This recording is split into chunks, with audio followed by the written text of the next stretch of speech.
Frothies, 8th, for fuck's sake. One day I'm going to start this show properly. 8th of July, 2020. I'm joined, the other guys here, with Damo, Trev, Barney Boy. How are you, gentlemen? Good. How yourself? Yeah, good. We're back recording this week for YouTube as well. So Beer Garden Empire on YouTube. You can see us up there. So follow along there if you can't go on your Spotify and SoundCloud. Ironically, if you aren't on Spotify and SoundCloud, you would have heard me just say that. So I don't know. It's quite a conundrum. Anyway, good weekend of football we just saw. Anything you want to touch on before we get into the review?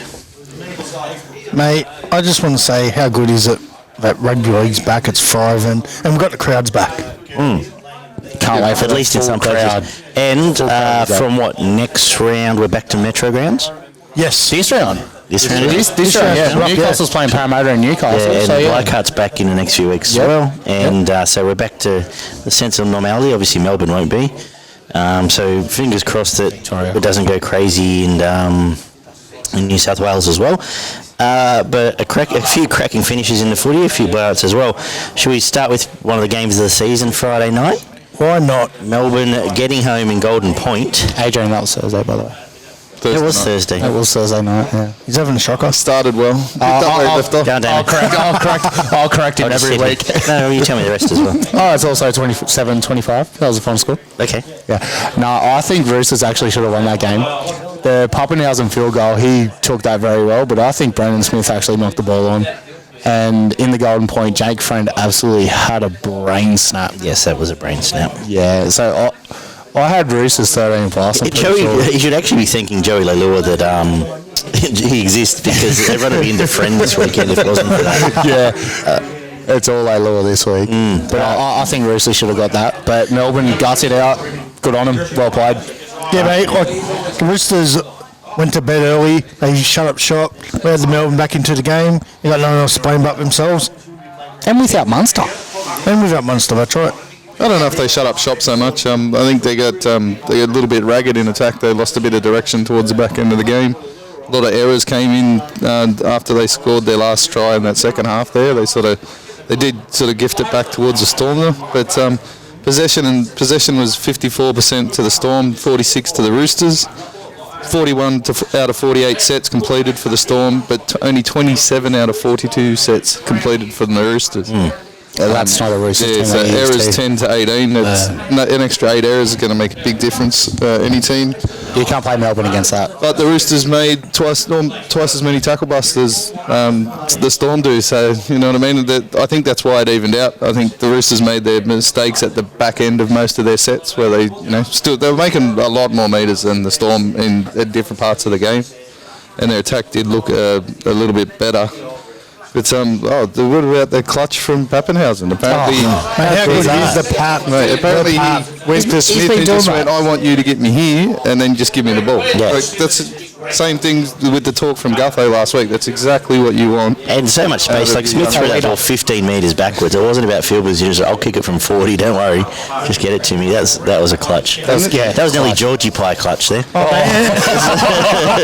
Good old Georgie Pie. Mate, talk about Georgie Pie. He's got a good try on the weekend. But, it's brilliant, mate. I think that game is pretty much why I like watching footy. It was back and forth. Roosters scored 2 minutes later, Storm score. Roosters score again, 4 minutes later, the Storm scored. It was just tit for tat. It was funny. We almost turned off at the 60-minute mark when they scored the second try in the second half, and I went, we're about done. And it's just only that I had to go to the fridge or something, came back and Melbourne bounced back, and I was like, ooh. And the next 15 minutes. It was a big moment there, actually. We thought we've seen 2-3 games of the season already, and then this happened. Oh, for sure. Mate, with 10 minutes to go, I'm thinking, yes, I've got me bet up. Not long after the Roosters scored that last try in the second half, there was a moment where Smith, I think he realised they needed that break, and he just drove it downfield. They had a pretty poor set. They're on their own 30-40. Turned it around, put them on their 20, you know what I mean, and put it out at the same time. I thought that was a pivotal moment. I thought this was one of the best games that Melbourne have played under the new rules. So they're showing that they're adapting. And I wasn't expecting Melbourne to win the game. I think hardly any of us were, to be honest. I'd Roosters 13 plus. Yeah, but I just thought the way Melbourne played that game, they just got to drive forward, keep on driving forward, and they'll show teams. And Dale Finucane, how good is he? That's a Bellamy factor as well. Well, he's someone that played, wasn't he? We talked about all these other players that could play Origin. He was an incumbent from last year that you'd happily pick again, really. Mate, I'd have him in my team. That's what I mean. Like you're at a stage, if you're Brad Filler, who do you take, Dale Finucane or Josh Jackson from the Bulldogs? Because they're the same calibre of player. You know what you're going to get with either one of them. So, but Jackson's been out for too long now at Origin.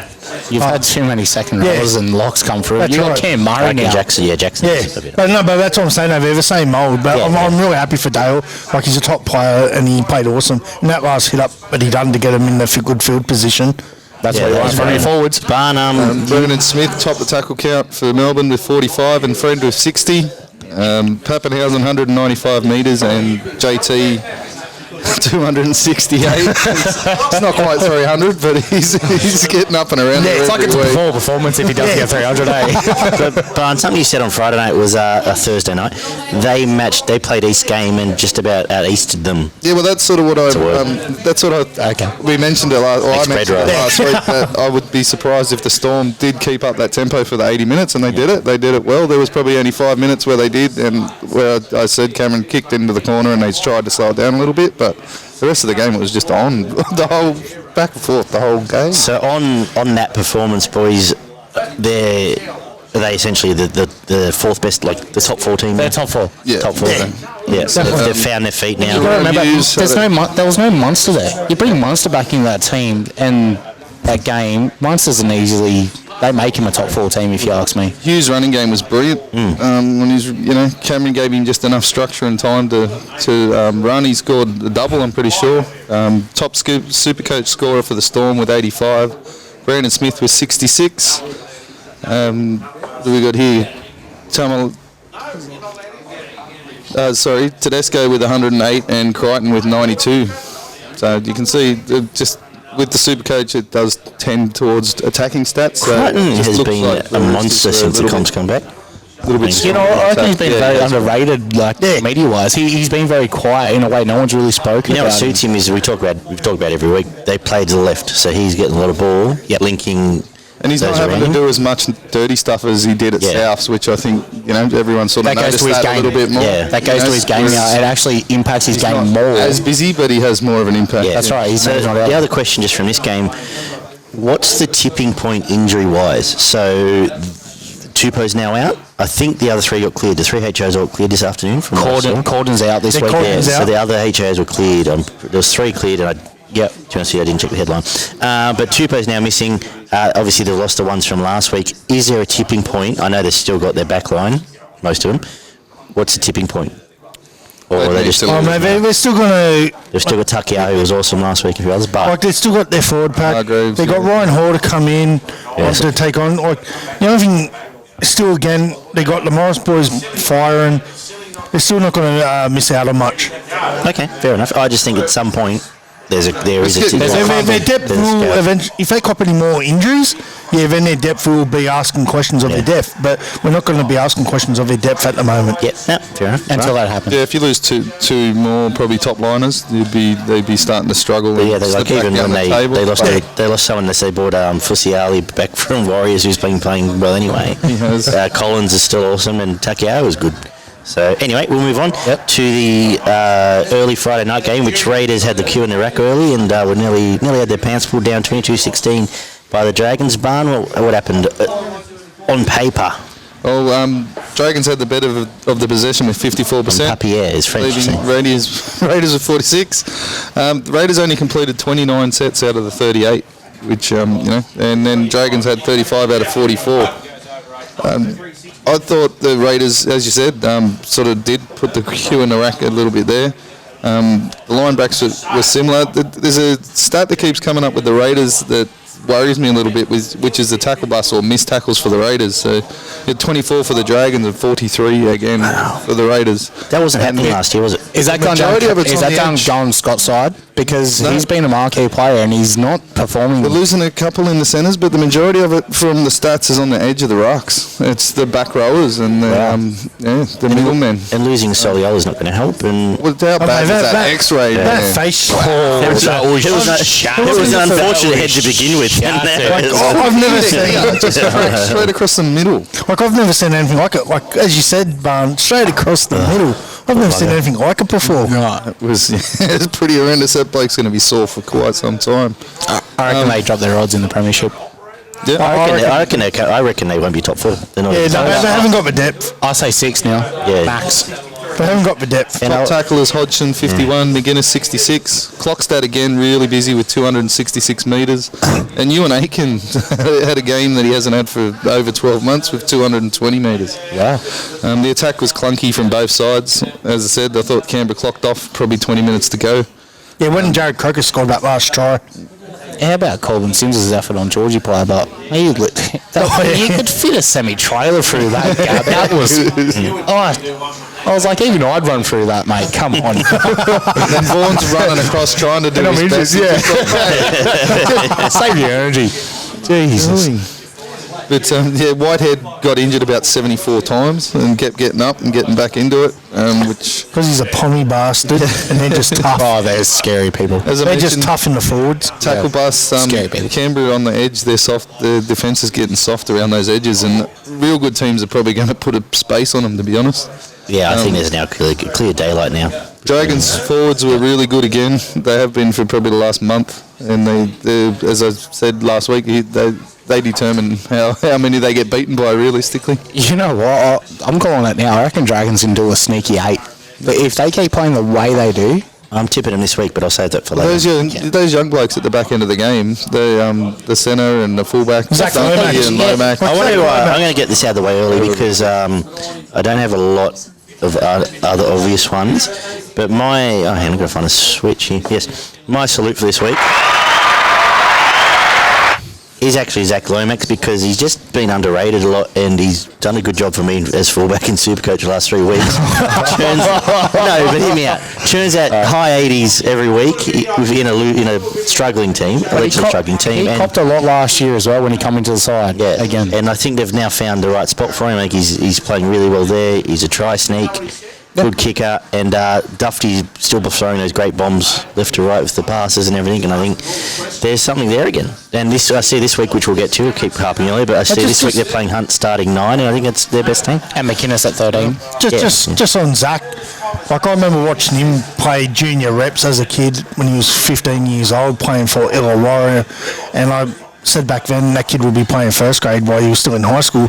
Injuries sort of stopped that from happening, but he still made NRL before he was 20 years old. So he's got the talent. He's got him and Bradman Best, mate, are probably Bradman Best. They're going to be at the moment. They're the future centres for New South Wales for years to come. At the moment, It's a bit of competition. Except this year the competition's both 35 years old. But 42-4, the Parramatta put the ringer through. The Sevo show went through Cowboys on the next game. We already talk about this, so we'll move on. Go on. Oh my lord. Go on. No. Sevo. Now, how good was he? He was awesome. Guys, I sat down here every night and I had people around me, here it comes, and I said, guys, Michael's going to score at that table just over to I was at that table with you. And I said, Michael score a hat-trick tonight. I actually doubted that. I did. And on Parasport, I doubted that. I said he'll score a hat-trick tonight, and he ended up scoring 4 tries. But I think our forward pack actually got him. Yeah, definitely. Yeah, of course. Junior Paulo, Matheson again. How dirty are you, Adrian, about Don't talk about it again. Okay, I had homework this week. I haven't done it yet. I'll do it for next week. Possession was 60-40. I lose 10% every day. That's right. Yeah, possession 60-40 to the Eels, 37 out of 44 sets, and the Cowboys only completed 25 out of 33 sets. So you're never going to put yourself in the game when you're because you're playing a top 10 like that at the moment. Below the other. But at the same time, guys, I want to just give like a heads up to Jai Field. I thought he done really well. He scored a try, debut. Apparently his parents follow the club as well, so I think that was a great thing as well. I think he played good. I thought he played really well. The Eels and you doubted me. Anyway, the Eels ran for 750 metres more than the Cowboys, so that tells you a fair bit, I would imagine. That's Arun, everybody. Yeah, hey, Arun. Tackle bust, 39 for Parramatta and 19 for the Cowboys. The Cowboys' attack looked hopeless at points. The Parramatta just got on that wave that we've been talking about with the Roosters. There was no, after about 25 minutes, there was no way back, I don't think, for the Cowboys. They were just getting run over the top of, especially through that middle. The offloads as well. Para's leading the offloads. They are. Well, the 23-7. That's a big stat. It actually And you got Nathan Brown back this week. We do. Which He we'll get does to. love an offload. And we still got 5 He injuries runs, at the he moment. runs off the back fence as well each time. But we got 5 injuries actually at the moment. If you look at Parramatta's top 17, we've got 5 out. Yeah, I know. A good depth. It's about Cowboys time. probably played 10 minutes of good footy, and that was probably in 2 different patches of the game. So I think that, it just tells you about the score. We played again, Sam, with the Sharks 40, Titans 10. Similar table of tape, Barney. You can lead now and tell us if you're a bit happier these days. Oh, mate, it's good to see them actually put the team away. You know, everyone should have. Everyone was expecting the form for the last 3 weeks has been a lot better. It doesn't fill me with huge amounts of confidence, but it has been a lot better. Possessions were 44% to the Titans and 56 to the Sharks. 23 sets again for the Titans out of 34 and 38 from 46 from the Sharks. The Sharks, I thought, probably could have even put more points on, to be honest. Definitely. I did mention last week again with Nakora, and he ran a lot more angles this week. He was a lot more effective on that right. He's stronger that way, Yeah. if you ask me. Yeah, rather than taking that crash line, he ran a lot better with the inside and outside angles, and it created a bit down that right-hand side. What do we got? Brayley with 37 tackles and Mo Footawaka with 42. That's a big. He's got a big engine, that guy, and he's a big man. He does a lot of work. Peachy with 161 metres topped it for the Titans, and Fafita with 168. I don't know what that really really says about the Sharks if they're only getting 168 metres as their top metres. Out of your front row forward too. Supercoach Bo Firma was actually the top scorer for the Titans with 76 points when he opened the Sharks up down that side a couple of times in the space of about 10 minutes. Looks like he has decent pace, but he didn't have to do much to run through those holes. They were pretty big holes. Don 71. Don. 71 Supercoach points. Brayley with 86 and Fafita with 83. Fafita's improved back Fafita's getting better. Fafita's getting better and better. Hopefully he can keep that going. Brayley's made some good money in Supercoach for those who have been able to hang on to him for this long, and still going to make some more over the next probably 3 to 4 weeks. So he could end up making about 350 for the year, and then time to get rid of him. So I mentioned Nakora's lines with Sean Johnson. Sean Johnson leading the try assist for the year. Hasn't he come back and played some good football lately? You can do, and he's taking control of that team as well with their kicking game. So impressive. But again, it was the Titans. So I will mention Corey Thompson. He was pretty good. He's a good pickup for them. Tries hard, man. Adrian's so disappointed he's gone from the Tigers. I actually am. Well, especially this week because he probably plays fullback this week. It was his neck crush. But his little try, he should have scored in like the 5th minute, and it was overturned. And then he did score their first. No, he didn't. He had a couple of long-range chances still disallowed and bombed, but his little tryer, he battles away. One's better if you ask me, but I'm happy for him, and I'm glad he's found a home. Now I kicked myself the whole way from Thursday to this game when Warriors won 26-16 because I think I did tip Broncos on air, and I regret that deeply, and I apologise to all our fans. But the Warriors did beat them, and with our RTS. And the Broncos were not very good, Barney. Yeah, well, again, the Broncos have scored a couple of intercept tries as well the last couple of weeks, and they're not scoring big points, you know what I mean? So to get an intercept try and only score 16 points, that says a lot about your attack. Possession was almost 50-50, 49-51. Sets, Warriors 36 out of 44, but the Broncos only completed 25 out of 36. So. Just a question to ask you guys, right? So last week, or the week before I should say, Brisbane copped a lot in the media for not showing enough emotion at full time. And week just gone, they've lost. And they crying and they were crying. Like, how much of it do you think's put on, or have they just had enough? I'm not saying it is, but it smelled a little bit like crocodile tears to me. Yeah, I'm with Adrian. I can't. I mean, it's fair to say because I'm sure they're doing it tough. And I know there was a blow up. I think Haas got up. Alex Glenn, and there's obviously there's not a happy camp there. Yeah. And what can you say? No, I just thought I'd just ask. Like you didn't really see anyone uncontrollably crying, you know what I mean? Glenn is basically the face of the club at the moment, so he's probably under the most pressure out of everybody. And I can sort of understand Croft as well, you know what I mean? He's had a pretty tough career and he's come up here and looked the goods for a couple of rounds and then you just get pumped week after week, you know what I mean? Yeah. What do you think? Oh, mate, I just think the Broncos, they've lost the X factor of what they once were. Queensland kids don't want to play for the Broncos anymore, so they just need to have a good look at the culture there. And this ain't on Seabold. This is throughout the whole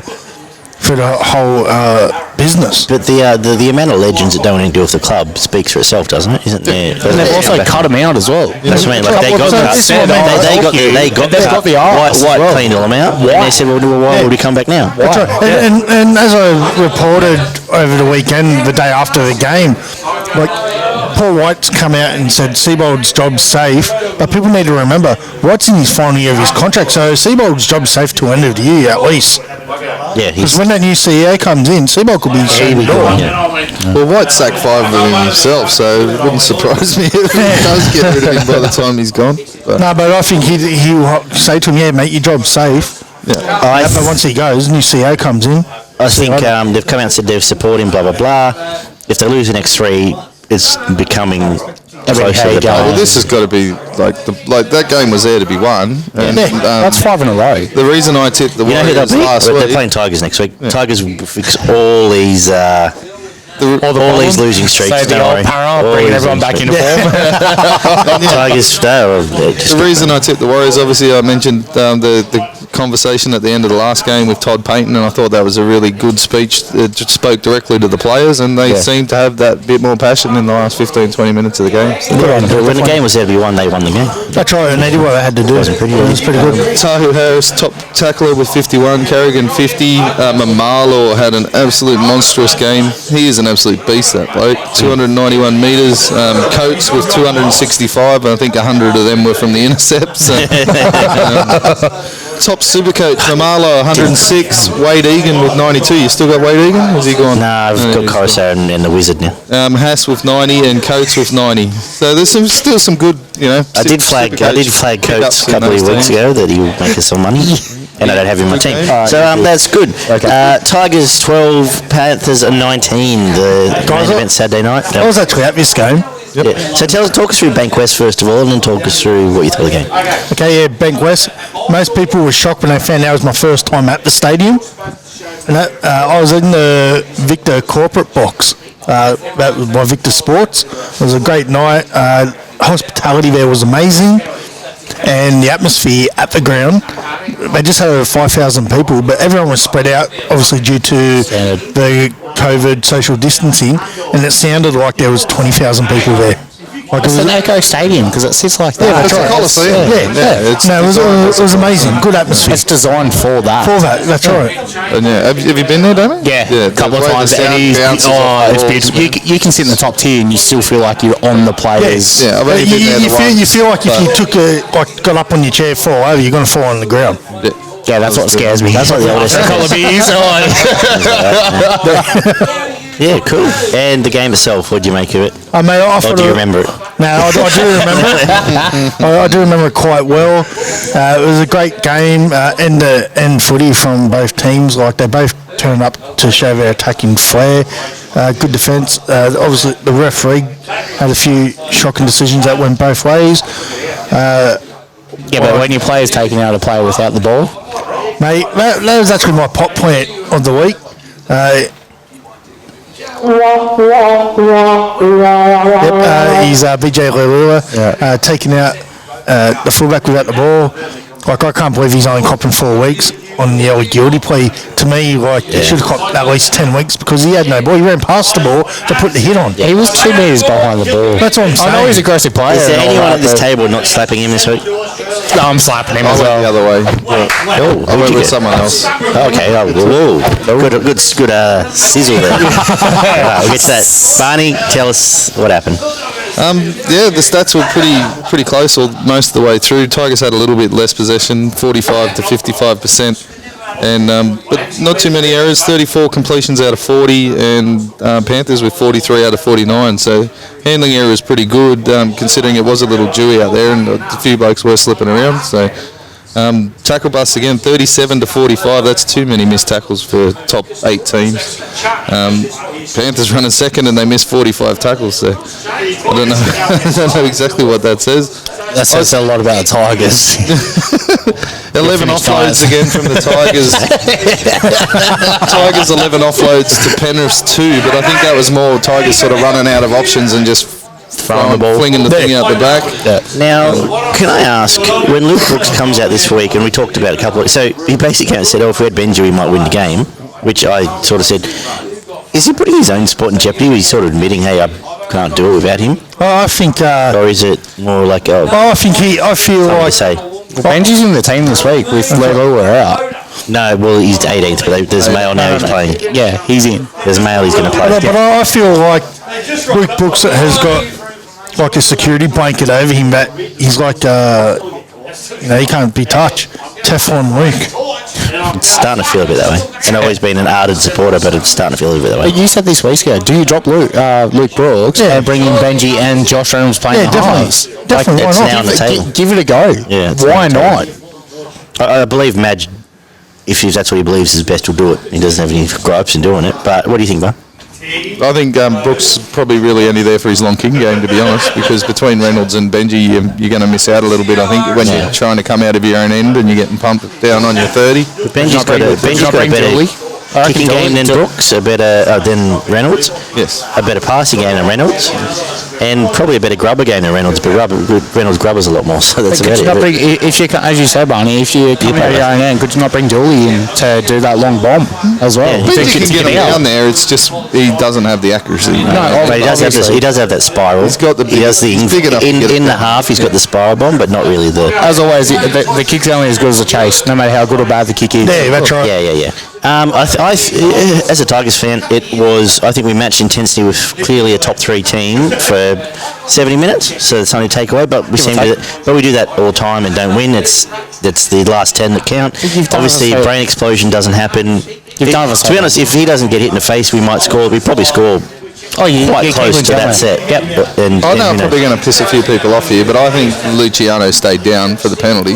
He did, and he had the option. He ended up getting I'll tell you now. There was one earlier with Dewey too. And I would openly admit that Dewey did it in the first half. I'll tell you right now. And I think that led a bit to BJ as well, because he's going, I think my brother's got a broken jaw. That's exactly what happened, because when Appy came over to say, look, I'm sorry, bro. I don't know if he said it that way, it sounded new. But he didn't let him near it. BJ, sorry, bro. And then he pushed him away. That said, his eyes were spinning enough that it was a... Yeah, but I'll tell you right now, if it wasn't Coruscant who got Luciano on the jaw, and it was just another player, he wouldn't have stayed down. Because it was Coruscant, they're hoping to get him 10 big game because player. he's a big game player. Yeah. And then if he stays on there, he probably scores on that side, because he was doing a couple of good things towards the back end of that game, Luciano. Yeah. But I've always been vocal about grub teams, and I'm disgusted to think Tigers are now in that conversation when you have him and then Reynolds carrying a little bit like a pork chop. Well, they're not far off at the moment. That's right. But anyway. Top tacklers, Eisenhuth with 62 and Appy with 53. Dewey 181 metres and the Sauce with 199. Going good, the Sauce. Fresh sauce. Hey, but how good did Steve Crichton play? Yeah. The Panthers. He had flashes of brilliance. I'd like to see him get a little bit more involved, to be honest. Get more ball. I think he sort of... We talk about it. We talk about him every week, and every week I say he went up fullback, and I was happy to see Brett Naden come back for the Panthers. we're going to get more games now. No, like he's good, Nato. Because 2-0's out for Nato. 2-0's 6 to 9, I think. So He's done a demo. Yeah. Yeah, it was good tempo for the game. They both matched a pretty good pace for a fair bit of it. That Panthers pack, I've said it week after week. And Kiko touched the ball 5 times. You boys did as well. I'll get to that in a second. Sorry, he's a stacker. You can host. There you go. Press the buttons. Host with the most. Top Chef Studio. Summer Bunny. Billy Harvey kick out, 5 runs and 4 tackle busts. The bloke ran the ball 5 times and broke 4 tackles. So, I don't know whether you don't want him probably doing more than about 15 hit-ups. So there's an element of that which makes sense in a weird way in that obviously they're players to go to kicker, so you play away from him. But they're incredible stats when you go kicker. And they did a fair bit in behind as well. Reynolds, with the Benji thing, missing tackles, Reynolds made 14 tackles and missed 9, man. Like, Benji's going to make 25 and miss 9. You know what I mean? Reynolds should have gone to the Bulldogs, but that's a whole different story. Nofo and Garner had off games, which is unusual for both of them. They're both normally pretty consistent. Crichton got a double. Cleary blowing kisses at the fans. Well, how good is it, though? Well, let me just start here, okay? There's some character in the game, if you ask me. Well, let me just start here. Yeah. Last week. Okay. Pressing buttons to stop talking about it. So last week, right, people having a whinge about clubs not having enough passion. Now they brought out their passion. And now everyone wants to whinge about it. And now everyone wants to have whinge about the passion. Robert's blowing kisses at me now. Like in the day, I've included So I have to play that on YouTube. Like, if a supporter had a whinge, how the West Tigers were, mate, everyone whinges about the supporters, and I've included blows a kiss. Nothing wrong with it. The supporter came out and said, I absolutely fucking harassed him for the whole game. So he blew him kiss. So it's banter. People want to whinge about it. It was very funny. It's about the theatrics of the game. I thought Pedro probably should have iced a few more opportunities and put a few more points on, but the Tigers were good enough. They had a enough. few tries. The scramble was pretty good, and then turn around off that scramble and score twice, like at different times. Eisenhuth at 13, I think the extra responsibility really played with him. I think that's the best game I think I've ever seen him play, to be honest, even down when he was at the Storm. He's been a bit player for a long time, and he took his opportunity. Eisenhuth, top super coach with 94. Harry Grant with 67, Appy with 81, and Luai with 81. Awesome. Knights 14, Manly 12. There's a few Tough different game. Eisenhuths right there, mate. Tough game. Tom's in Melbourne. Might be a different Eisenhuth. Tom Eisenhuth is in Melbourne, mate. Yeah. The other Eisenhuth. Sorry, Matt's That's Matt Eisenhuth. Knights 14, Eagles 12. A tough, it's almost ugly game. You know what? Ugly game. I got one stat on this. Manly have beaten Newcastle 11 times over the past 12 at Brookie. That was the one stat I did not know until I picked Newcastle. And I was That was the other stat was the Melbourne East stat, which was floated all weekend. There's 2 points between. Because I picked Newcastle before I heard that stat. I'm like, wow. But I think if the Newcastle was going to do it, it was this weekend. And somehow they did. Quick, Barney, let's go through these 2 games because possession's pretty close, 53-47%. Line breaks 3-1 to the Eagles. Tackle bust 34 to the Eagles, 17 to the Knights. I thought that the Eagles probably deserved to win. I thought their attack looked a little bit slicker than the Knights. I don't know what's happened to the Knights' attack. It seems very disjointed at the moment. Get lost at times. TCU top Supercoach scorer with 99. Turbo Jake Trebojevic with 73. McCulloch with 78 and Clemmer with 72. I just want to give a shout out to. Go and give you a shout out. I want to give a shout out to Clemmer and Daniel Safidi. They played really awesome. They showed why they're going to be the New South Wales front rowers. They came up against Adam Fanua-Blake and Marty Tapau. That's a good trial to see where you're at, because those two are two of the best front rowers running around, and they dominated those two. So the game was won in the forwards, which is good. I want to give a slap. Oh yeah, do that. That's my job. Barney, you're supposed to do stuff. Yeah, I want to give a slap out to whoever wrote Adam Fanua-Blake actually abused the referee Grant Atkinson in the change sheds, because Fanua-Blake was already off the field and he was in the change sheds beforehand, and the Manly officials wouldn't allow that to happen. So, and they got the video evidence to prove that they never came across each other. So that's my slap of the week. It was a good week for Pop Plants because Adam Fanua-Blake didn't cover himself in glory. I don't use, well, the wording, I do disagree with, but what actually went wrong, I thought it should have been a penalty. I'd argue with that. There should have been a penalty, but you can't say that, essentially. Any thoughts quickly, boys? Good on Newcastle. I think they stuck to their guns. Good on them. There was a massive call at the end there that obviously the Eagles left it too long. They should have won with 10 minutes to go, in my opinion. The one problem I see with Manly is they're ultra reliant on Tommy Turbo in their attack. Too much. They're just so lost without him. It's just like, because basically anything apart from hitting the winger, they're looking for him back on the inside, and he's not there. And running the back. Running out the back as well. And then I also feel like since Tommy's been out, Jake hasn't really been taking the ball control as much as he because he's got Tommy there as well. They do plays together. I know they do plays it's like together. the old Glenn Stewart, Brett Stewart play. Yeah. And I think Des is sort of playing around at the moment, trying to find the options. You know what I mean? He will find some. I think Elliott Could have Sully played fullback? Yeah, Nah, he's too big. He's too big. Yeah, okay. I think Elliott's a Not man. defensively, He's done the job like, before in the past. What about Garrick? They put Garrick back there. Yeah, I don't know. I don't think I'm just thinking of it's safe enough under the high ball. No. I think Elliott's a lot safer under the high ball. But So you got your pros and cons in both players. real tough game. Could have gone either way in the last couple of minutes. So yeah, it was a good game of footy. And 26-10, Rabbitohs beat Dogs, the weekend sign-off. Barney, give us some stats and figures, and we can all go in and grab a beer and adjourn for our Once again, preview. the possession 26-10. is almost exactly the same. Tackle bus 20 to the Dogs, 30 to the Souths. Dogs attack. We constantly say it. They're missing that link man. They've got Wakeham in there. He does okay, but should have failed to mention Blake Green in the Warriors game. How that bloke was ultra impressive. Yeah, he was. That was. He's been shown an the door. absolute Not bad after you display. just given ours. Barney, I'm calling a quick on early now. Blake Green to Bulldogs next year. Wouldn't surprise me. Might be by the end of the year. Be a good pickup. Top tacklers, Tolman 52, Murray 49. DWZ topped the metres for the Dogs with 174. Gagai with 304 metres. He got a 90-metre fucking intercept. Sorry, but then Gagai, his metres are always they're there. someone else that makes them for him. Generally, you know what I mean? He gets the English good to ball, point. he gets that gap and he makes 50 metres. But So you need Burns again gone down with another leg injury.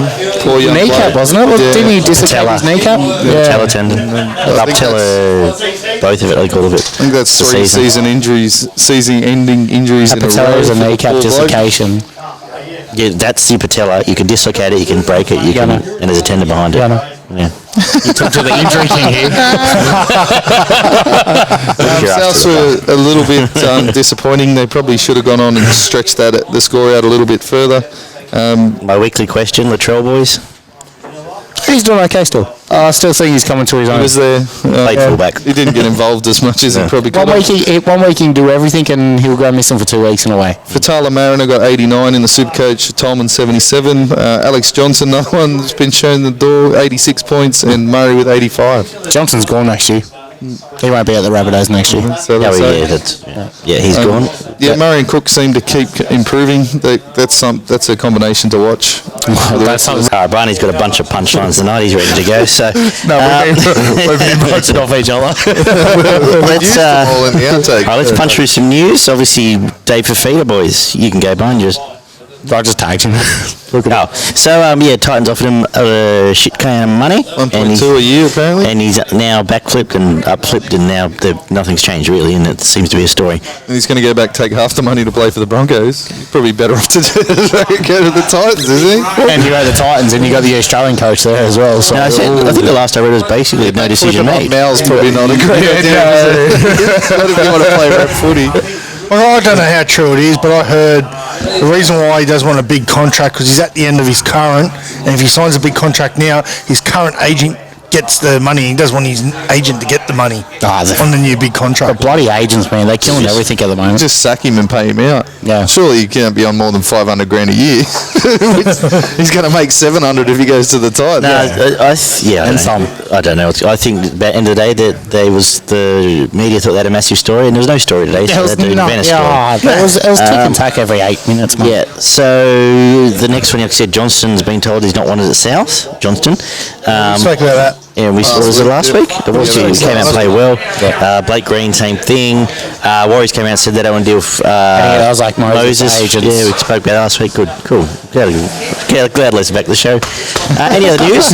and the Metro home grounds that we just spoke about earlier. So that was the other big news for the week. Back up to Newcastle this week. Should be good to see. Give us your salute, Brian. You were sizzling this up. Salute, slap. Yeah, let's get this out of the way. Okay.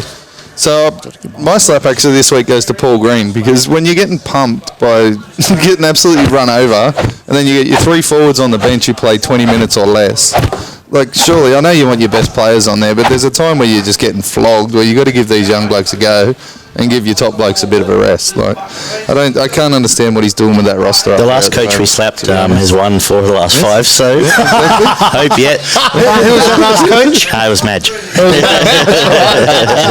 Toss up with the bunker as well, with that push in the back. That was a penalty every day of the week. I don't understand how they tried to get out of that one. But more slappage. Yes, and my salute is Ken Mamalo. That was an absolute brilliant performance by that bloke, and if he keeps that up, that's going to be their go-to down that left-hand side for the Warriors. My slap is that's it. I've back Brisbane. You double that for me, so that's I can't no more. I don't know. I can't care. You can't anymore either. Can you tip any of the Queensland teams at the moment? You know what? I'll go Gold Coast over Brisbane at the moment. Seriously, I really will. Gold Coast They proved that a couple of weeks ago. Gold Coast Get over Brisbane. Yeah, Gold Coast have a go, and they're killing me, Brisbane, with my tipping comps and all that, so they're done with me. So last year was the first time there was no Queensland team top 8, is that right? Did Broncos scrape in? No. No. It was. So, and it's going to happen again this year. Like, there are issues in Queensland League, but I'm not smart enough to know the answer. And North Queensland's going to end up topping the Queensland table for those top 3, and I reckon they'll finish like 12th. Yeah. What's the other one? Salute? Yeah, no, I've done me salute. Slap. Me salute. No, me salute. Oh, yeah, pop plant. What? Your pop plant. That's the crickets in the plant. I just haven't found it good. Don't look at me like that. That was Brisbane. That was my bad one. Your pop plant? Yeah. You salute. Oh, what's your salute? Oh, you'll get slapped. Yeah. In between. All right. Name also, I'm banned from sound effects. Get it off. All right, go. My salute is actually the Warriors. Yeah, okay. Even though it was, I just gave it against Brisbane, but I think the Warriors come out and they toughed it out in a good game, and they done it with RTS. So I'm very intrigued to see how they come out and play this week, and I'm actually going to back them this week, I think. Okay. And see how they go. And I congratulate them for everything they've done in the NRL, obviously, to get the season going again, and they played a great game, so good on them. My pop plant was Tyrone Roberts for the Titans. I know he's playing out of position, but he had absolutely no impact on the game whatsoever. He made more mistakes than I think he did anything else, and they need to either get him into the halves or piss him off and get someone else in there. Trevor? Well, I already gave my pop plant earlier. Yeah. And I gave him a slap earlier as well. So do you have a salute? Who do I have as my salute for this week? Daniel Payne. He had us over last week. And what a great week we had, a great afternoon we had with him. Yep. Go and listen to the show up on our channel now. It'll be on YouTube by the time you listen to this too as well. I tried him for our listeners and viewers. Daniel Payne and our own Tigs guy from the fan. Oh, viewers. Hey, viewers. So it was great catching up with Dan and his boy Kurt and his cat Vincent. Yep. Vinny C. A tremendous meat from the Tildy Meat House at Camden. The oldest butcher in Camden. Still been there for over 100 years. So what do you got, big fella? I've already done on mine. You all gone? Yeah. All done. I'll salute you, Barney, for going to get onto this carrying these previews we're about to do. So, Thursday night, I haven't done a lot of work because I've been sick. Cowboys Roosters. Cowboys Roosters, I've got it here. I can do that part. North Queensland? Yeah, that one. Cowboys Roosters, North Queensland. Cordner out, Tupou out, which means Ryan Hall comes onto the wing, and Orbison into 12, Butcher into 13. The hammer starting for the Cowboys, Val Holmes onto the wing. Barney, give us some facts into figures. No, with my previews, I don't try to bog down too much with stats and figures, but I do obviously look for a key matchup every week, and mine's going to be the front row in this game. The Cowboys are going to have to fight and scrap as hard as they can to even get close to that front row. It's going to be coming at them. Holmes to the wing sort of makes sense if he's come back from an ankle injury, trying to give him a little bit less running for the next 3 to 4 weeks, I would imagine. So Fidau's probably still a pretty good Supercoach pickup if you're looking at that. The Roosters are probably due to have a week off, to be honest. They've had a couple of tough games. I can't see them getting beaten, but I can see them not being as good as they have been since we've come back from the virus. I hope the Cowboys aim up at home. I'm still looking at the Roosters 13 plus. Not many Cows would make the Roosters team if you were to try to fit it opposite. I reckon Warriors to come back into the game late in the game. I reckon Titans could be leading the game, and I reckon Warriors will come back, and I reckon Warriors 1-6. I'll go Tulvasa Shaq after his suspension, come back and have a big game, and I reckon Blake Green to give it to, you know what, I'll go Adam Blair. Okay. Adam Blair, just a little short ball inside the 10, and he'll go over for first try scorer. Yeah, I'm gonna go to Warriors. And this, I'm expecting big things from Chanel Harris. Tavita. He did look good. He did. Now, I've watched him play over the last couple of years, coming through Cup, and when he has got his chance in the NRL, I just think the Warriors just need to stick with players. Because if you bring a player up, too much chop and change, how are they going to gain their confidence? How are they going to learn? I think they just need to stick with him. And he can be the future of that team. And at the moment, while you got Blake Green still there, you let him learn from Blake. Blake's like a championship player, you know, like he's won grand finals, he's a good player, and he's out the door at end of year. So As puts in every week. That's right. So let Chanel Harris Tavita play as much footy as he can with Blake Green. Because Green will be going for next year. That's right. Very good. The main event Friday night is Bunnies at home. What? It's not? It's in the featured slot. Okay. That's it. It is the main event. Yeah. Did you have a prediction? Do you want me to say it now? Warriors Titans? Oh, I said at the start. Did you? Yeah, you went first. That's right. Yeah, just because I always go last, and then everyone goes, "You just copy me." Simon says. Sound like That's another person that we a saw. sympathiser. That's the main event. All right. This is not it. And that's what, you thought I was still talking about last game. Yeah. Oh, no, this is the main event. Yeah, main event. The Bunnies and the Tigers at Bunnytown. Where's it being played at? Bankwest. Oh, Bankwest, righto. The ground was okay last week too, wasn't it? It wasn't too bad. Yeah, they raced. No one died. Lost in the crater. What's wrong with the ground at all? Like a patchwork. Wait till Brett Morris steps out this week. Oh, yeah, the same. It'll be a 4-foot hole. Anyway, Michael Cheekham comes in for BJ. Yeah, that's weird. And he won't be good defensive player. He is a good tackler. He's a very good defensive player, I think, and they'll work from that. Interesting bench, though. I think that's going to change. Cheekham won't be there in the centres all game. Something's going to change. Benji comes in, I reckon. Benji starts on the bench. I reckon Cheekham will have a break. Benji goes out to centre. And then Cheekham will come into the second row. You could even play Benji out of dummy half for 20 minutes. And then you got Benji. You could, but you got next to each you got other. the wizard. You've got your man Kosh having to go to the bench then. I'm trying to get over that now, so I'm not shattered to the end of the year. Oh look, I'm going Rabbitohs 13 plus here, honestly. Are you really? That's a big call. Yeah, I am. I'm going Tigers put up a massive fight for the first 50 to 60 minutes. I reckon Rabbitohs just run out of nowhere. But I think first try scorer, I reckon Joshy Reynolds will do a big dummy. And I reckon man of the match will be Adam Reynolds. He'll just control the game towards the back end with his kicking game and getting the Rabbitohs over the line. Can I predict Daggy, other guys, slap of the week for next week? It's going to be you. Yeah. You know what? I'll buy him a beer. Well, he's happy Call it now. It's there. Who wants to go next? Go on, Trev. Yeah, no, I'm actually going to go South Sydney for the win in this game. I believe their backline is starting to hit some form, slowly but surely. Their forward pack, you know, like Cameron Murray, Ethan Lowe, Jaden Sawyer in the back row is pretty good.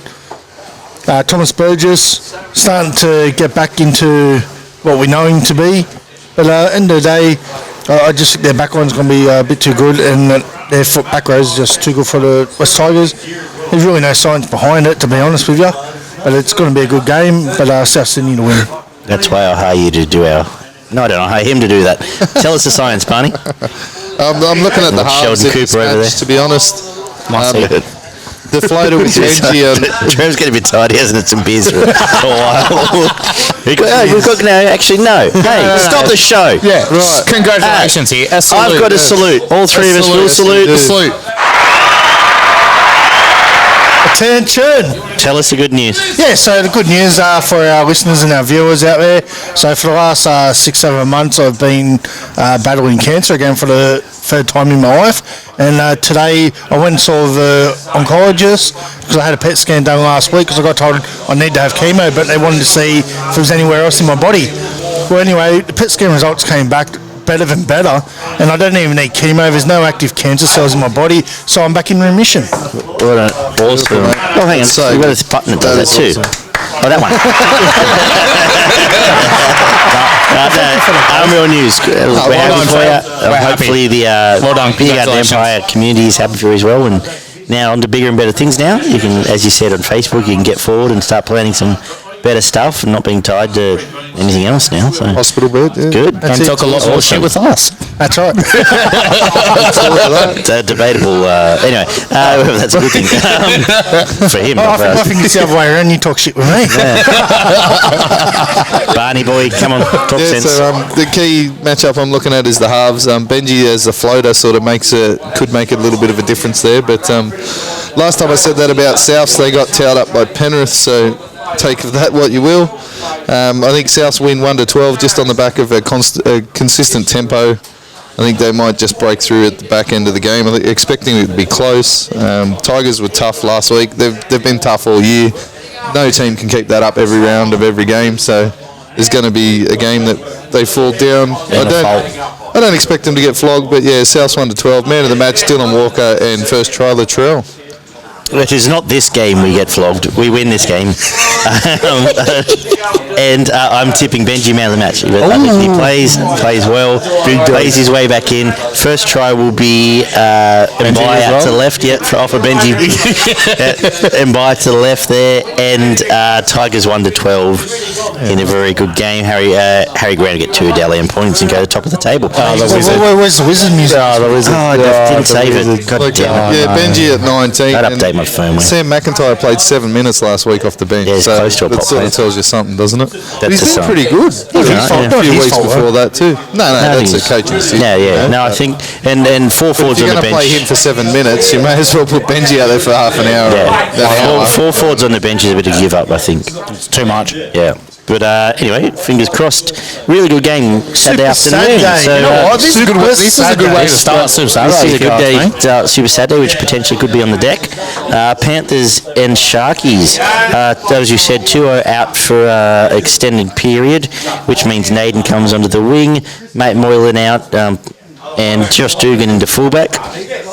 No sign of Will Kennedy, is not tipped by Barney. Tail of the tape bun.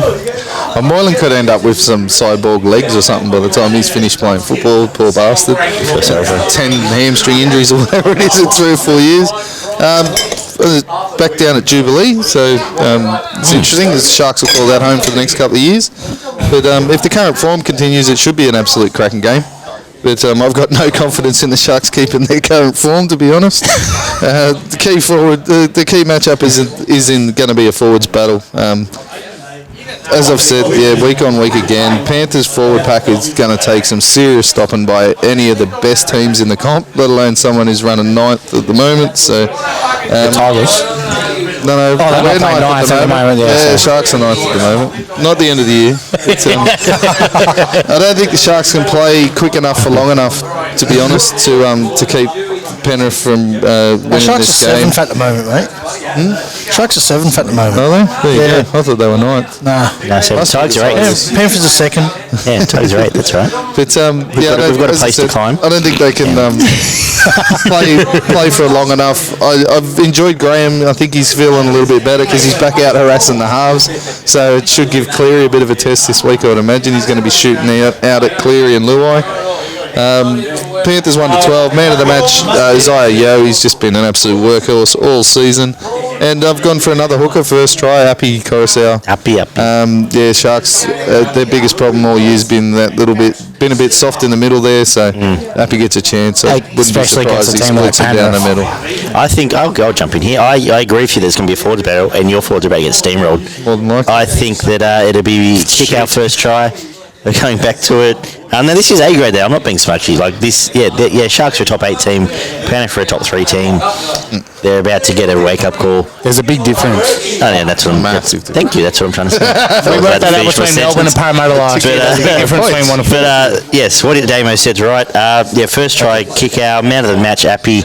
And I think it will be very much a steamroll job, which will let Corus out of control, which will mean Cleary will do what he wants, and Penrith will win by at least 12,000. But it'll be one of those games where I reckon it'll be a 60-minute arm wrestle, and then once the gates are open, you got Dugan coming back, trying to, Well, Dugan's been named in fullback. That's what I mean, coming back, trying to He's probably do a lot of... He's trying to prove, he'll be trying to prove too much I after think that he's the 60 Sharks' minutes. best fullback at the moment. He is. He's a better fullback than Moylan. Moylan's probably a better ball player right now, but different players. Where are you going to put Moylan when you got Johnson and Townsend at 6 and 7? Yeah. Well, they did try. They did try their thing. Like Try me in almost first inundated with receiver. injuries. Yeah. So, man, he just needs to get his body right. And I think the pressure is getting to him with all the injuries. I think he needs to hang up the boots. Oh, well, he's saying today he's got mental health issues and stuff. I think he just needs to hang up the boots. Yeah, so do I.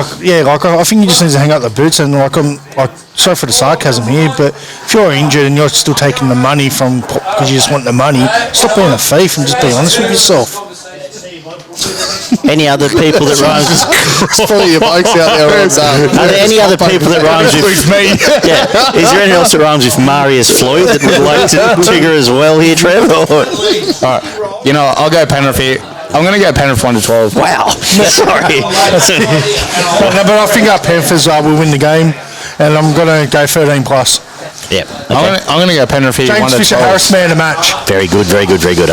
I'm going to go Penrith here 1 to 12. I reckon this, as Adrian said, could be a close game in the 60th minute. The floodgates could open, but I reckon just Penrith will just sneak in again after they had a tough game. They've had a few tough games lately.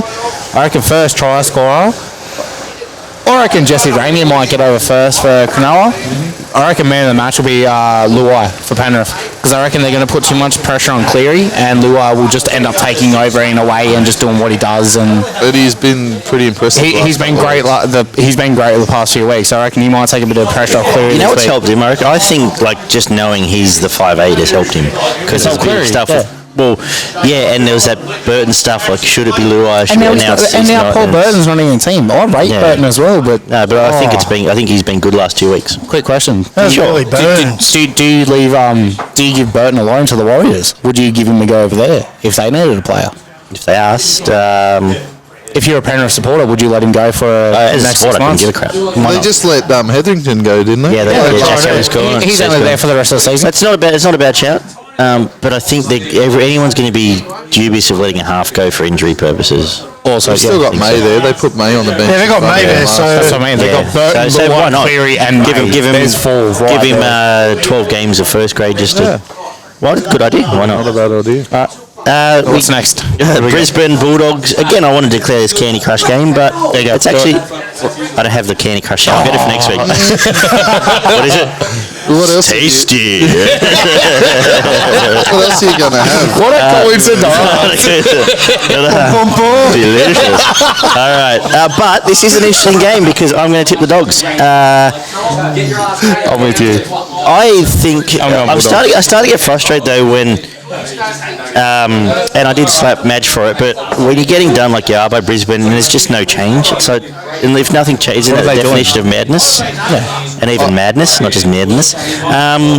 Dogs have lost Adam Elliott, which is a big out actually, to be honest. And he had a big out during the week when his video came out the other week, but anyway, that's a different story. But they're going to be tough, they're going to stay in the game, and I think they'll win by 6 in a similar fashion to the Warriors last week. I think they'll grind and find enough to get through there. There's points out in the centres which my friend Marius Floyd won't defend, and there'll be I think it's a good betting opportunity to back the Dogs there. Yeah, I'm going with you on that. I'm going Dogs. I'm going 1 to 8 Dogs. I reckon Dallin's going to have a great game. I love Dallin at fullback. DWZ. I love Dallin at fullback. I reckon first try scorer. I didn't do that stuff. You keep talking. Okay. I reckon Remy Smith first try scorer. Dallin to have a great game and be man of the match, and Dogs 1 to 8. Barney, boy? Yeah, well, the Broncos can't tackle and the Dogs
can't score points. So it's going to be a pretty interesting game of footy. My matchup is the halves, and at the moment Milford's not a reserve grade half, let alone a first grade half. But neither's Wakeham, to be honest. So you end up with a half on either side that are both basically play the same sort of game, mainly based around their kicking and the short ball off a short run.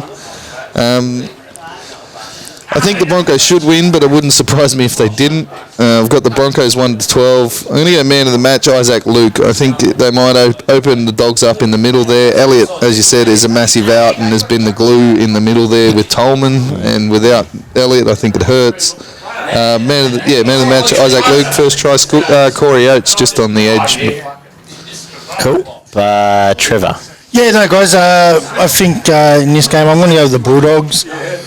They just turn up each week. They're playing good, hard footy. Just can't finish. I didn't finish my story. Star-making performance, Luke Thompson. The Pommy import. Yeah. That's it. Super interested to see him play. So I think he's a rare and to go in and he's an animal. And no better to come in against the Broncos that are down on their luck at the moment and stamp his authority. How's that? Then you got a team who's down, bring a good player in who wants to stamp his authority, as you said. That's right. It's been star-making performance. Come out. Yep. Make 45 tackles and put a few blokes through holes like 800 metres and 42 tries. Yeah, that'd be great. Yeah, that's that was me in the backyard this morning playing against Elijah. So that's good. Elijah beating you. Yeah. I got tired after 10 minutes. Shock. The main event. You got tired after 10 minutes. Elijah goes all day, mate. Shut up, David. The match of the round, arguably, which will be a space job, Storm and the Raiders. I reckon there's two here. There are two, and they're both going to be gap jobs. Storm and the Raiders on the Saturday night. Vunivalu out, which sees Sevi come... Sevi? Yeah. Come onto the wing. Obviously, Soliola, which we touched on earlier, is injured, and Gula's out. So some big outs for Canberra. I think that if Melbourne play like they did last week, they could win by 20. And you can talk about this now, David, and tell us why I'm right. Wow. Well, I'm just going to say, I know you... Hello, David. No, let other David. Sorry, talk. For those that don't know, everyone that visits my house, my 3-year-old son calls them all David. Or Trevor. Can't work out why. Fair. Yeah, anyway, come on. Yeah, no, I was just going to say, the Raiders are a bogey team for Melbourne. So it doesn't matter normally who the Raiders have. Melbourne just seem to can't beat Canberra when it matters over the last so many years. So it's always been a bogey team. So it's going to be a tough game. Plus Canberra being back at home, I'm expecting that GIO Stadium in Canberra to be packed to the max on what they're allowed to do under social distancing rules. And the Viking clap is going to help them, I reckon, because it's their first time back at home. As my astute colleague here just pointed out, Curtis Scott relegated right outside the 20, and Oldfield starting again centre. I'm going Canberra here. Okay. I'm going Canberra. 1-6, close game. No more than 20 points in the game itself. I reckon I reckon Melbourne to get over first. Probably I reckon a Momorowski, give or take, for first try scorer. Canberra will win the game, and I reckon Jack Whiten to have a big game here. Because if you remember when they lost the grand final last week, he got the daily Clive Churchill. Yep. And I reckon he's going to put in a big performance and really say why I got that medal last year and actually get the win this year. Okay. What do you think, Georgie Pie man of the match, mate? No, Whiten. No, Georgie Pie. Nah, I reckon Georgie Pie. Nah, Whiten. Georgie Pie. Whiten. All right, I'm start playing tennis and ask the ball boy in the corner here to tell me the correct answer. So this is one, I know you mentioned that you thought it might be a space job, but I think this is more of a 50-50 game than probably most of the weekend, to be honest. It is. I think the key is going to be the centres and just inside the centres with the defence. I think the Canberra and Melbourne just seem to match up so well, and I think Canberra force themselves to simplify their game when they play against Melbourne, because Melbourne sort of make you go that way. If you know what I mean. You can't just start playing touch footy against Melbourne. You have to go through the middle. Yeah, you have to beat Melbourne through the middle, and I think that's the way that the Raiders are going to have to attack it. Just on the edges. They are missing Solihull, but that's a big out. Massive out. I think Papali probably steps up to take a little bit more out of this weekend, and I've got him down as my man of the match. Raiders 1-12, and Nickel Klogstad's involvement over the last couple of weeks has been massive, so I've got him for the first try, so back up the middle somewhere. Beautiful. Very good. Another cracker. Has everyone else spoken? Yes. Good. Another cracker. I got confused by the two Davids. Another cracker on Sunday night. Sunday Arvo, Knights and Para. This will be a good game. This is the second game we've run at Newcastle, and which we've been spoiled last few weeks. The draw's been really good to everyone, and it sees Nathan Brown return at lock, which is a big in, and it also sees Edric Lee for Newcastle out. Tex Hoy starting. Tex Hoy starting. Connor Watson's close to back. He's named on the extended bench. May come into the side. Barney? Well, 3 weeks ago, mate, the Knights attack looked slick. The last two haven't been so good. I'm not sure what's going on there. Look, Ponga seemed to go the other side all night last weekend. I feel a bit like he's... I don't know.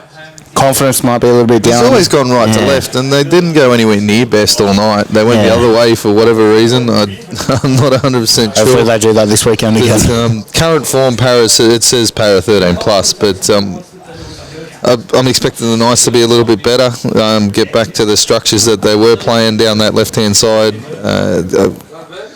I think the Paris still beat them up in the middle, and it ends up... So I'm tossing up 1-12 or 13+. I'm going to go with 1-12. Man of the match, Gutherson. Just the amount of pressure he's taken upon himself for the last couple of weeks. And first try, Wonga Blake. Yeah, so with the Para game, there's a lot of ins. I reckon our new prop, Safiano, I will not even attempt to say his last name. I've been waiting for him for the past season to come in and play for us, so I'm glad he's in. He's the $1 million man, isn't he? Like big superstar. Yeah, he's meant to be like one of the best up and coming props and all that. Oregano. Stefano Oregano. He's a big loss for us. I really like him, and Ray Stone does his job when he's on the bench and all that. I reckon this is actually, besides the Melbourne game, I reckon this is the second best game all round. I reckon this is going to be closer than what people think. I'm only going to go Parramatta 1-12 here. And I'm going to say Bradman Best. Bradman Best. I'm going to say he's going to score the first try. But after that, I think Dylan Brown's going to step up and Gutho's going to step up. And I'm going to go man of the match, Campbell Gillard. Very good. Very good. I'm expecting a big game from Campbell Gillard because he's coming up against the two... Sorry, can I cut you off there? You know how you're talking about the other two props before they were talking about? Yeah. Campbell Gillard and Junior Paul have already been spoken about as starting props for New South Wales. Yeah, I know, but at the moment... So you got about 8 starting props for New South Wales. Who are possibilities of 8 starting props. This is a clash of 4 of them. This is another clash. Homer, Safidi. Yeah. That's right. So... You know, like Safidi and Clemmer again, they gave it to Adam Fennell, Blake and Marty Tapau last week. So, and now this week they're coming up against another 2 prospects in Regan Campbell-Gillard and Junior Paulo. So, again, how good is it that we're just basically seeing good trials for Origin, and Origin's played at the end of the season. And they're going to bash the crap out of each other. And it's going to be great. There's potentially, this season could prove to be a watershed in that Origin works at the end of the year. It does. It is a possibility. And it brings back the pride to the national jumper. Obviously, if Channel 9 play a whole season, if Channel 9, they don't have them now.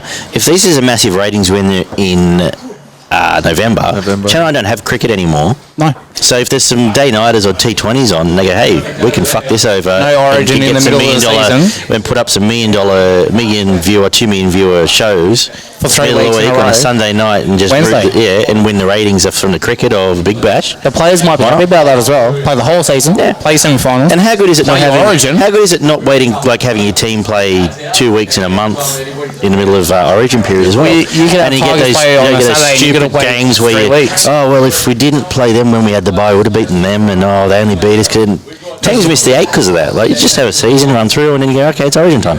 Same as the All-Star games in all the US sports. They've done the possibility of, do you cut the NRL for 3 weeks as well, give everyone a break and play that Origin test series as well? There's so many possibilities. There's so many. But Anyway, I'm just what's like, last game? I just think like this game is going to be a good game. It's going to be tough to call.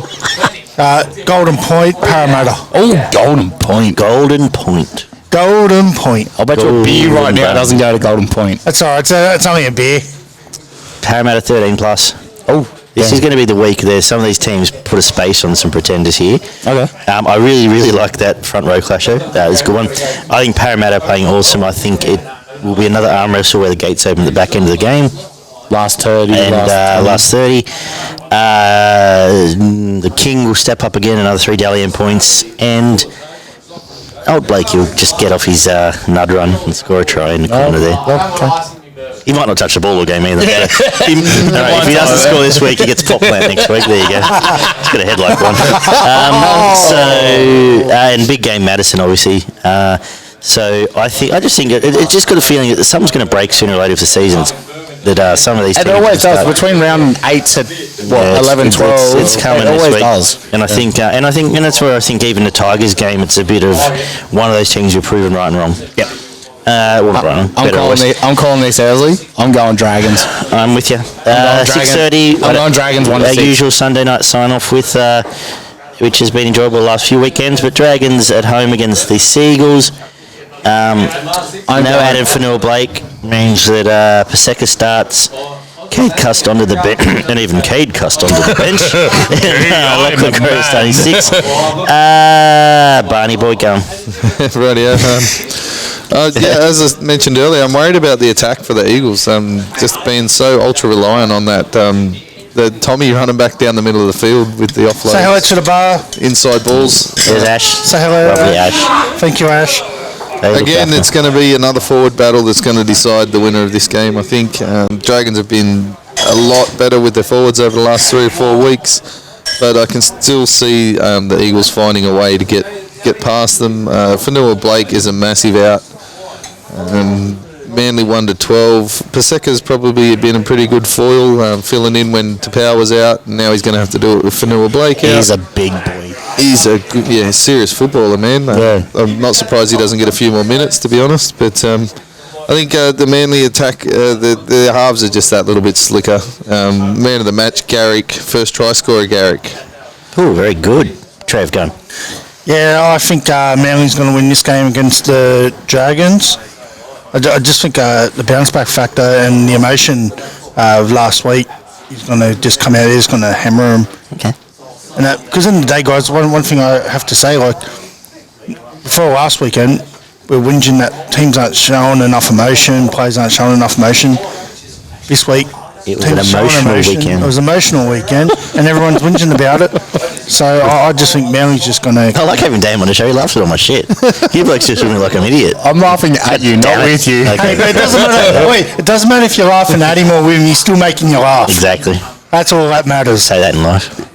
No, but I just think in the day, I just think the bounce back factor by Des will be good for this week. I'm going Dragons here. I'm going Dragons 1 to 6, close game. Tell me why. I reckon Ben Hunt. I'm going to wait for that. Ben Hunt starting at 9 and McInnes at 13. I reckon that's a big thing now. They've trialled that over the past few weeks with Hunt coming off the bench. Obviously, McInnes starting at 9, and then when Hunt comes on, he's going to 13.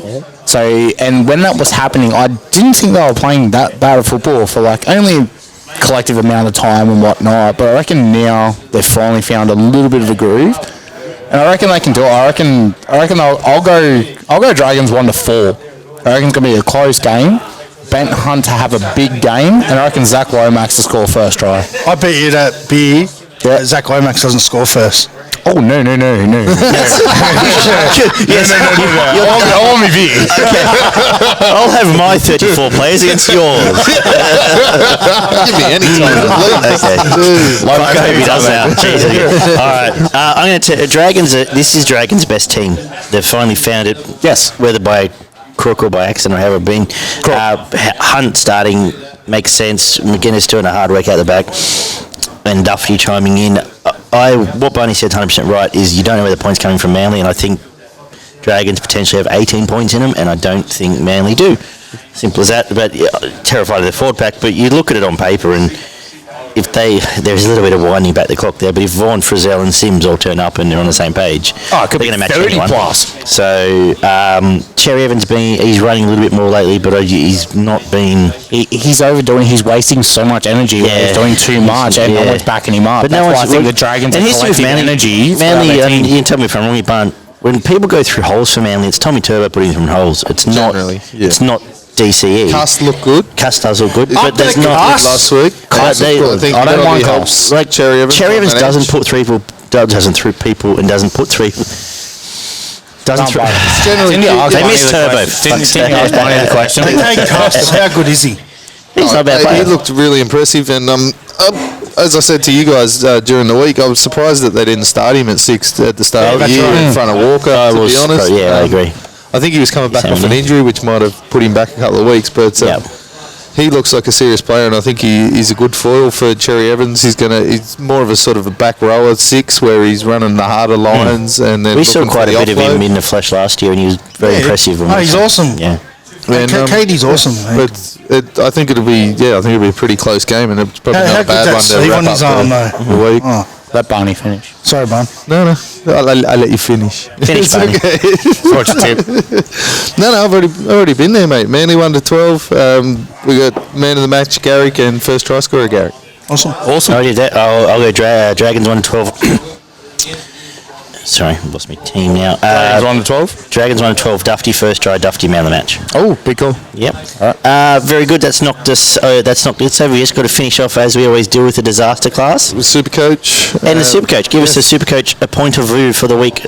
So we've still got the 3 undefeated players out on top. We've got Aaron, the White Knights, on 12 points. Kyle, the oversized Witches Hats, on 12 points. And Danon, the Koalified Bears, on 12 points. Damo's taken Daggy's spot this week in 4th. 8 points. There's actually 4 point separation already from the top 3, so that's not looking great for the rest of us. I'm in there. I'm still doing 1,200 points a week. I'm good. I'm coming back. I'm coming back. I'm playing Trev from Club Trev this week. I'm running 9th. Trev's running 15th. That's an easy 2. I'll tell you. Is Trev down to 15th? He is. Wow, what a fall from It's all grace. on points difference. Yeah, I smashed him last week. Greg, who Beat me. Did he beat you? By 20 points or so. Yeah, he got close. He got me. Yeah, he's up against Damo this week, so it's 12th against 4th. I got the Beaver. Kyle running second is up against Idris. Idris, all you got. Young Callan, Beavers boy, I'm pretty sure that is. Have we found out who Kyle is? He's running 7th. No, we've still got no. Please write in, Kyle. Kyle, please write in and tell us who you are. And Beaver, who is running 13th, is playing Daggy, who's running 5th at the moment. And you can hear Beaver's dulcet tones tomorrow night on Show Us Your Tips when we do that on the Big Garden Empire Network. Any little hints and tips for this week you found? I was sizing up Jai Arrow for a long time this week just as a quick flip and buy and flip, but I've got a feeling he won't play 3 games. I've got a feeling Moses is closer than we think to being back. Was my concern. But just say Jai Arrow, Jai Field. Jai Field. Sorry. No. I reckon Jai Field will be there for the next 3 weeks. They said 5 minimum. to 6, didn't they? For the calf. So I think you can pick him up very cheap, and he'll be Jai Field. If you want to pick him up, I reckon you'll pick him up pretty cheap, and especially this week, he could do things, especially playing off the back of Dylan Brown, because it's Dylan Brown's team at the moment. I like doing things. Do you think I like stuff? Rubbing your nipple doing things.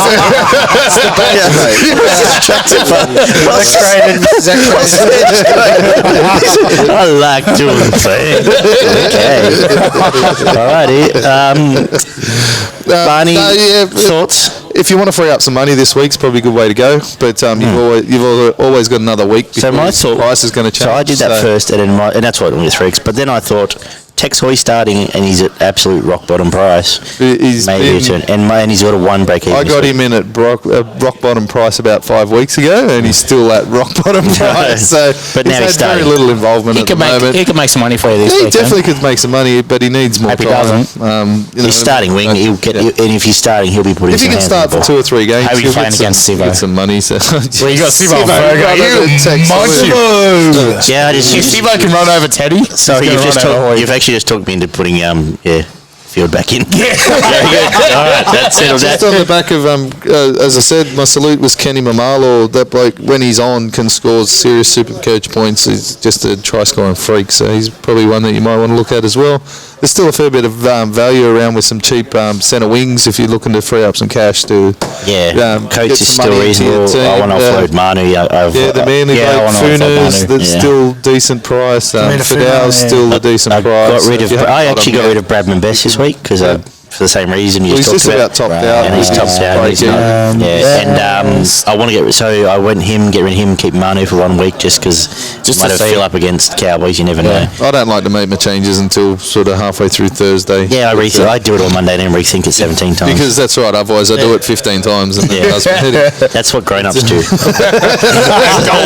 That's a jolting. So, punting Paddy, disaster go on. pass. I'm going to get some sound effects We're going done to get on somewhere. this ledger because I just continually go backwards. That's just what I do. And if you want to hear me lose more money in addition to this, listen to my show tomorrow. I lose more money in Beaver as well. I'll show us your tips. So none Soon of to us be involved landed with the pro racing group. So None of us landed a blow this week. Daggie's still in a profit of $20, which is heaps better than the rest of us. So Trev's at minus 18, and I'm at minus 80. 8 goes with 0 result. But I've got Roosters 13 plus, South and Panthers 1 to 12. I'm going to put $5 on that at 15s. And I've got an upset multi with the Titans and Raiders at 1 to 12. I've got $5 at $9. very good, very good. Trev, are you going to have a bet this week? Always. So this week, let me just bring it up. Sorry, guys. All right, talk amongst yourselves. Damo, As I said, Parramatta, I think we'll only win 1 to 12. Sivo, any time scorer. And, what was the other game? The Brisbane game? No, it was a Brisbane game. Warriors. No, it was, No. That was last week. Who's this? Canterbury. My money's 13 plus Panthers, $10. Very good. So where were you? You had Para 1 to 12. Para 1 to Anytime 12. Sivo. Para 1 to 12. Anytime Sivo. Just straight out multi. Yeah, Straight nice. Okay, this is all head-to-head $5. Yeah. because they're always odds.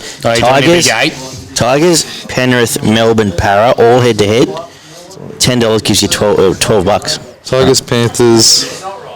Melbourne, Para, or just Storm, straight Para. head-to-head. Okay. $12. I think that's a good bet. That is a good bet. I'm happy with that. Should we finish on that? Get some Sounds cash. lovely. Yeah, no, Let's definitely. finish Thanks, boys. But There's Jules. Hello, Jules. Jules. but before we finish, can we just thank the guys from last weekend? Yes, you think. I want to thank Dan Payne again for inviting us out to his place. Good hospitality out there. It was good. Trevor and I went out to Henson Park, so if you get a chance, go over the Club Trev podcast, give it a listen. I will share the video when it's up on Footy and Frothies, and I'll load the audio up through our channel as well soon. Yep, So, and hopefully soon as well, the interview with Phil Franks will be up soon as yeah, well. that's the next incoming. Interesting week. So you had a great. I'll talk about that quickly. Give us 30 seconds. Yeah, no, definitely. Phil was great. So for our listeners and viewers, Phil played some lower grade and a little bit of first grade with Penrith, North Sydney, and Western Suburbs and Balmain. He's also the owner of Hybrid Rugby. So we just talked about the rules of the Hybrid Rugby. He's got some good yarns. Beautiful. That will be up probably maybe Saturday morning. I'll put that up because we get this up tonight. Yep. That'll be up on both channels eventually. Thanks to everyone watching on YouTube. Everyone give it a wave and give us some feedback guys. on Facebook, Spotify, iTunes and Twitter. Leave some reviews. Thanks guys for listening. Stick around to the Beer Garden. And one more. Thanks to the Grey Gums for hosting. Yeah, we're here for the Grey Gums for a little bit. Like the whole show. And look after us. But thank you guys, and we'll talk to you again next week at this time. Same bat channel, same bat time. Yep. All right. Fuck that up. Bye bye. Yeah, food. Same channel, yep. Same time, yep, they're okay. Footy. You're in footy. We should name a show after that. The same channel time? No, we're in footy. Something like Footy and Frothies. Oi, that's a good one. We should do that.